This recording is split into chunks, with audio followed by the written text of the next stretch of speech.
about this. If we look at number 3 on page, is it 272 or 273?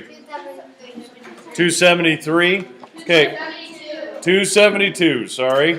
We have 9/10 times 8/10. Now let's talk about multiplying decimals one more time. You do not have to line the decimals up. That's only adding and subtracting. But sometimes they might line up, which is just fine. Because don't we just ignore the decimals when we're multiplying anyway? Yeah. Okay, so let's look at a basic problem here. 9/10 times 8/10. You guys need to do this in your book along with me on number 3.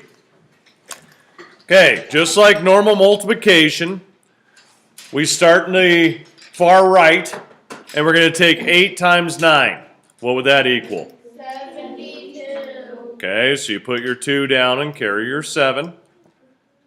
Then we take times the 8 times the 0, and what would that equal? 0. 0, and then add the extra 7, and that would be 7. Now, when we're done multiplying by that 8, we have to remember the rule, tic-tac-toe, X's and O's. Got to put your 0 down there. And now what we're going to do is multiply by the next place value, and we start on the right. 0 times 9 is? 0. And then we go right above. 0 times 0 is? 0. So it would be 7. Okay. Then, and I actually have people in the other class forgetting this, you got to remember to add when we're done multiplying. So that's an easy add, isn't it?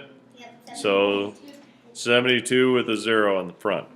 Okay, now we need to figure out where do we put the decimal when we're done with the multiplication. This is the only time we really care about the decimal, when we're multiplying them.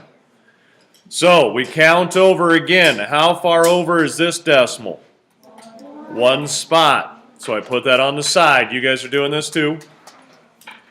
The second one, how far over is that one? 1. Okay, so now after I've done that, how many is that total? 2. That's how far we put it in our answer. 1, 2, and the decimal goes right there.